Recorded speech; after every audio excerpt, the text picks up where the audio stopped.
নির্বাচনের আগে গণভোটের আয়োজন অবশ্যই করতে হবে। যদি গণভোটের আয়োজন এই সরকার আয়োজন করতে গড়িমসি করে অথবা না করে, তাহলে আমরা কোনোভাবেই সেই ফেব্রুয়ারি মাসে জাতীয় নির্বাচন হতে দিব না এবং নির্বাচন বন্ধের জন্য যা যা করা দরকার আমরা তাই করব।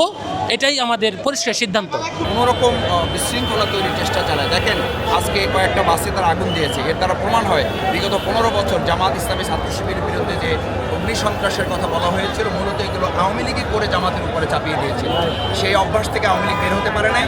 এরকম আওয়ামী লীগের কোনো সুশীল অথবা তাদের ভালো লোক বলা হয় না, এটার মধ্য দিয়ে 2-4 জন ভালো আওয়ামী লীগ যাদেরকে বলা হতো, সেই লোকগুলোও এখন তোপের মুখে পড়ছে।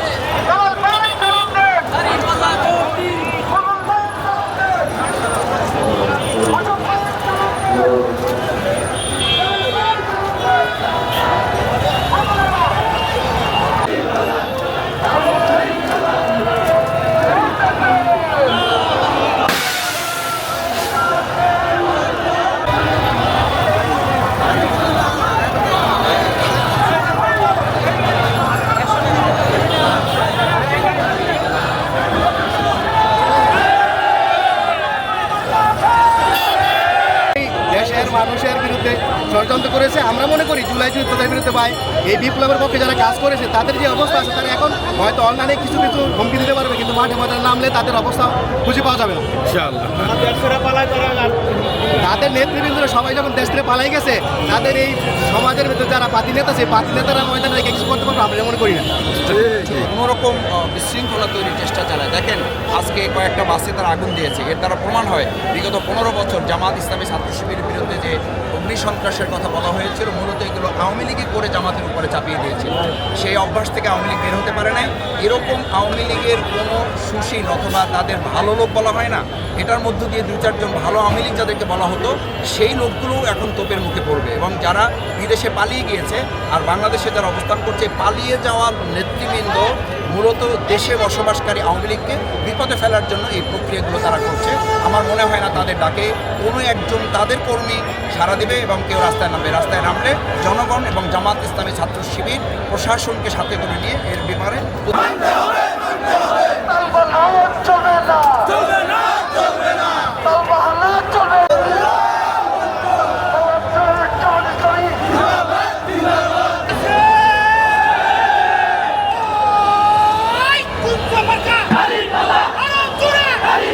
এসেছি খেলাফত।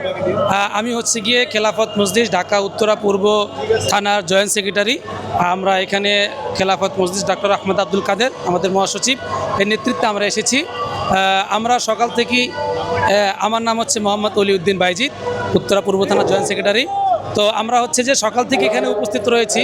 আজকে আমাদের প্রোগ্রামটা মূলত হচ্ছে আমাদের ইসলামী সমমনা যে দলগুলো রয়েছেন তাদের, সেখানে প্রধান অনেকগুলো দল রয়েছে, জামাত ইসলাম, ইসলামী আন্দোলন এবং খেলাফত মজলিস, আরও দলরা রয়েছেন। তো আমাদের মূলত যে 6 দফা দাবি, সেখানে প্রধান দাবি যেটা হচ্ছে সেটা হচ্ছে যে আমাদের এই জুলাই আগস্টের আইনি ভিত্তি দিতে হবে। দ্বিতীয়টা হচ্ছে যে আমাদের এই নভেম্বরের মধ্যে গণভোট এবং পাশাপাশি যে আমাদের এই কি বলে যে সরকারি স্কুলে আমাদের ধর্মীয় শিক্ষক নিয়োগ দিতে হবে। তো আমরা আমাদের বর্তমান যে সরকার রয়েছে ডক্টর ইউনূস সাহেবের কাছে আমরা আশাবাদী, যেহেতু আমাদের বাংলাদেশের অধিকাংশ মুসলমান, অধিকাংশ না সকলেরই যে চাহিদা এবং এই দাবি যে জুলাই আগস্টের সনদ দিতে হবে, এটা অনেক পূর্ব থেকেই আমাদের দাবি হয়ে আসতেছে। তো যেহেতু এখন আমরা এটা চাচ্ছি, আমরা আশা রাখি এটা করবে। এবং আমরা এর কিছুদিন পূর্বে আমাদের ইসলামী সমমনা দলগুলো আমরা এই নির্বাচন অফিসে আমরা স্মারকলিপি দিয়েছিলাম যে নভেম্বরের মধ্যে গণভোট দিতে হবে। তো তারা আমাদেরকে আশা দিয়েছে যে আমরা সেটা করব। এবং ডক্টর ইউনূস সাহেব আমাদেরকে যে আশা দিয়েছে আগামী ফেব্রুয়ারির ভিতরে ভোট হবে, যে আমরা সেই ভোটেরও আশায় এই আশায় আমরা গণভোট চাচ্ছি। যেমন বিগত আমরা দেখেছি আমাদের 17 বছরে আমাদের সব অধিকার কি হনন করা হয়েছে, আমাদের আন্দোলনের যে সমস্ত দাবি রয়েছে সব দাবি কি, পাশাপাশি ভোটের দাবি তো আমরা পাইনি। সেই দাবি উপলক্ষে আমাদের যে সমস্ত সমমনা ইসলামিক দলগুলো রয়েছে তারা আমরা এখানে আজকে উপস্থিত হয়েছি। আমাদের নেতাকর্মীরা অলরেডি উপস্থিত রয়েছেন এবং আমরা আমাদের ঢাকা 18 আসনের সাইফুদ্দিন ভাইয়ের নেতৃত্বে আমরা এখানে এসেছি।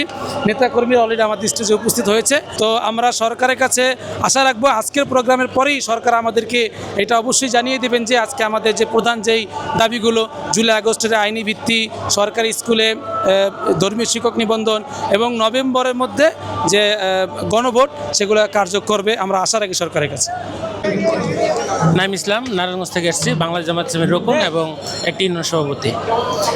আজকে বাংলাদেশ জামাত ইসলামী সহ 8টি সমমান ইসলামী দল যে কারণে আজকে পল্টন মোড়ে আসছি আমরা 11 নভেম্বর। তো আমাদের প্রধানতম যে দাবিগুলো, এর মধ্যে হলো জুলাই সনদের আইনি ভিত্তি কার্যকর করতে হবে এবং জাতীয় নির্বাচনের আগে অবশ্যই গণভোটের আয়োজন করতে হবে।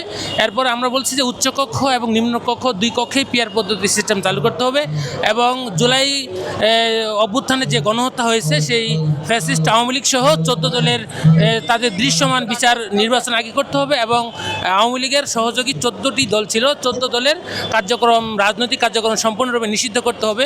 এগুলো হলো আমাদের মূল দাবি। এই দাবি আদায়ের লক্ষ্যে আমরা step by step নিয়মতান্ত্রিকভাবে গণতান্ত্রিকভাবে Bangladesh Jamaat Islami আন্দোলন করে আসতেছে। তো আমরা আশা করি যে আজকের এই ঐতিহাসিক সমাবেশ এর পরে বর্তমান অন্তর্বর্তীকালীন সরকার গণভোটের তারিখ ঘোষণা করবেন। আর এটাও আমরা পরিষ্কার বলে দিতে চাই, জাতীয় নির্বাচনের আগে গণভোটের আয়োজন অবশ্যই করতে হবে। যদি গণভোটের আয়োজন এই সরকার আয়োজন করতে গড়িমসি করে অথবা না করে, তাহলে আমরা কোনোভাবেই সেই ফেব্রুয়ারি মাসে জাতীয় নির্বাচন হতে দিব না এবং নির্বাচন বন্ধের জন্য যা যা করা দরকার আমরা তাই করব। এটাই আমাদের পরিষ্কার সিদ্ধান্ত।